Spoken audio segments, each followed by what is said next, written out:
अस्सलाम वालेकुम first year बेटे। आज हम डिस्कस करेंगे स्ट्रक्चर ऑफ डायमंड। तो डायमंड जो है ये एग्जांपल है कोवेलेंट सॉलिड की। आपने फर्स्ट ईयर चैप्टर नंबर 4 के लास्ट में पढ़ा होगा। क्रिस्टलाइन सॉलिड की टाइप्स दी गई हैं, आयनिक solid, covalent solid, molecular solid और मेटेलिक सॉलिड। आयनिक सॉलिड की एग्जांपल में आ जाता है स्ट्रक्चर ऑफ NaCl जो हमने लास्ट टाइम बनाया था। फिर हमारे पास आ जाता है कोवेलेंट सॉलिड में एग्जांपल आ जाती है structure of diamond. Molecular solid में आ जाता है structure of iodine molecule, I2 molecule का स्ट्रक्चर।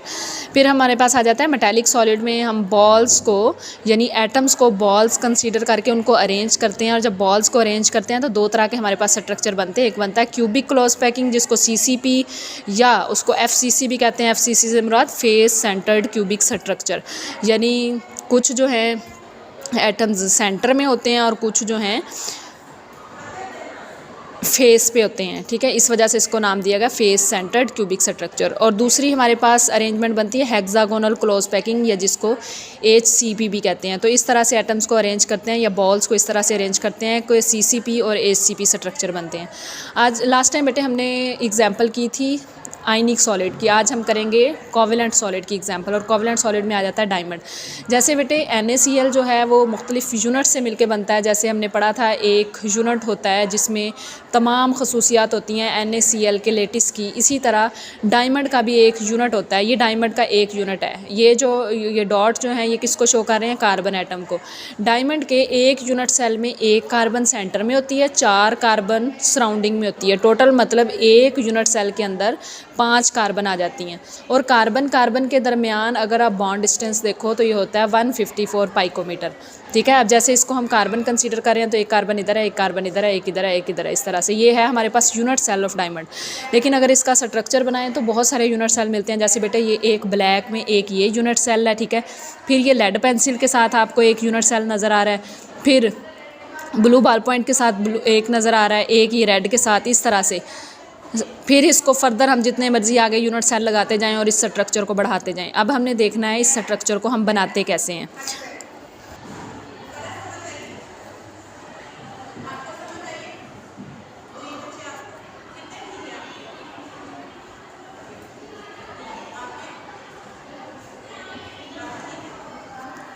हाँ जी, इसका दूसरा ये बेटे एक यूनिट सेल है। अब हमने दूसरा यूनिट सेल बनाना है। इसको ऐसे नीचे करेंगे। एक कार्बन इस साइड पे अटैच है, एक कार्बन यहाँ पे अटैच है और एक कार्बन हमारे पास। ये हमने दूसरा यूनिट सेल बनाया है। अब तीसरा यूनिट सेल बनाते हैं। एक ये हमारे पास कार्बन है, ये इसने इसके साथ बॉन्ड बनाया हुआ है। दूसरा ये है और तीसरा बॉन्ड यहाँ पे है। हाँ जी, ये हमारे पास 4th यूनिट सेल है। एक इसने बॉन्ड इसके साथ बनाया हुआ है, दूसरा ये बॉन्ड बना हुआ है, तीसरा ये बॉन्ड। अब आप देख रहे हो बेटे एक हमारे पास यूनिट सेल ये, एक यूनिट सेल डायमंड का ये है, एक यूनिट सेल ये लेड पेंसिल के साथ है और एक ये ब्लू के साथ है। अब हम इसको फर्दर बनाना चाहें तो इसके नीचे एक यूनिट सेल लग जाएगा, एक यूनिट सेल इसके नीचे। इस तरह से आप बॉन्ड बनाते जाओगे। इसी तरह एक यहाँ पे, एक यहाँ पे। ठीक है, ये है हमारे पास स्ट्रक्चर ऑफ डायमंड। इसमें मुख्तलिफ यूनिट सेल मिल रहे हैं और इस तरह से स्ट्रक्चर बन रहा है। और ये एग्जाम्पल किसकी है? कोवेलेंट सॉलिड्स की। अब बेटे हमने इसका आयोडीन, सॉलिड आयोडीन का स्ट्रक्चर बनाना है जो कि एग्जाम्पल है मॉलिक्यूलर सॉलिड की। तो सेम उसी तरह से आपने बनाना होता है जैसे आप NaCl का स्ट्रक्चर बनाते हो।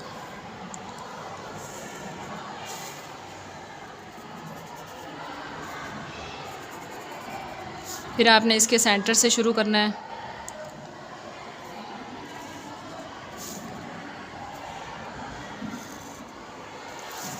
इन दोनों को आपने मिला देना है। फिर से आपने इन दोनों को मिला देना है।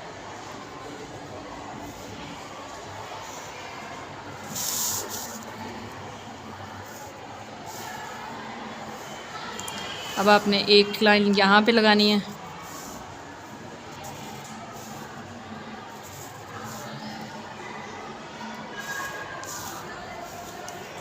एक पॉइंट आपने यहाँ पे लगाना है, एक यहाँ पे लगाना है। इसी तरह एक पॉइंट आपने यहाँ पे लगाना है, एक पॉइंट इधर लगाना है। इन दोनों पॉइंट्स को मिला देना है, इन दोनों पॉइंट्स को मिला देना है।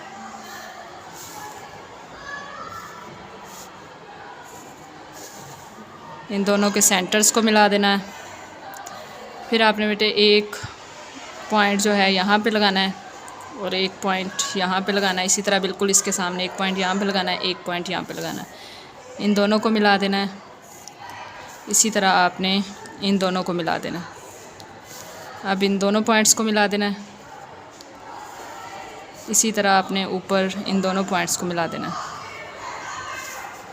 इन दोनों के सेंटर में आपने एक लाइन लगा देनी है। फिर आपने इन दोनों के सेंटर में एक लाइन लगा देनी है। इसी तरह इनके सेंटर में और एक इधर लाइन लगा देनी है। इसी तरह से यहाँ पे। अब आपने वहाँ पे बेटे Na पॉजिटिव और Cl आयंस को अरेंज किया था। यहाँ पे हमने आयोडीन का स्ट्रक्चर बनाना है। तो एक आयोडीन मालिक्यूल यहाँ पे आएगा, एक आयोडीन मालिक्यूल यहाँ पे आएगा। इसी तरह एक यहाँ पे है और एक आयोडीन मालिक्यूल यहाँ पे है। इसी तरह एक यहाँ पे है, एक यहाँ पे आयोडीन मालिक्यूल है, एक यहाँ पे आयोडीन मालिक्यूल। ये हमारे पास टोटल आयोडीन मालिक्यूल्स जो कॉर्नर पे होते हैं वो हैं 8, ठीक है। और अब एक यहाँ पे इसके फेस पे होता है, यहाँ पे सेंटर में एक यहाँ पे होता है आयोडीन मालिक्यूल, एक यहाँ पे होगा आयोडीन मालिक्यूल और एक यहाँ पे होगा। और इसी तरह एक पीछे वाली साइड पे जो सरफेस है उस पे होगा सेंटर में, एक यहाँ पे आगे वाली सरफेस के सेंटर में होगा। और टोटल फेस पे आप देख रहे हो 1 2 3 4 5 6 आयोडीन जो हैं वो फेसिस पे अटैच होंगे, ठीक है। और ये हैं हमारे पास 6 टोटल आयोडीन मालिक्यूल्स। कितने हो जाएंगे? 14 फेस पे और कॉर्नर पे। तो इस तरह से आयोडीन मालिक्यूल का बनता है। सेम उसी तरह से NaCl की तरह आपने स्ट्रक्चर बना के 8 आयोडीन जो हैं कॉर्नर्स पे लगा देने हैं, 6 फेसिस पे लगा देने हैं। ये आयोडीन का बन जाएगा। इस आयोडीन को आप इस तरह भी लिख सकते हो आई की फॉर्म में। तो ये बेटे हमारे पास मालिकुलर सॉलिड की एग्जाम्पल है।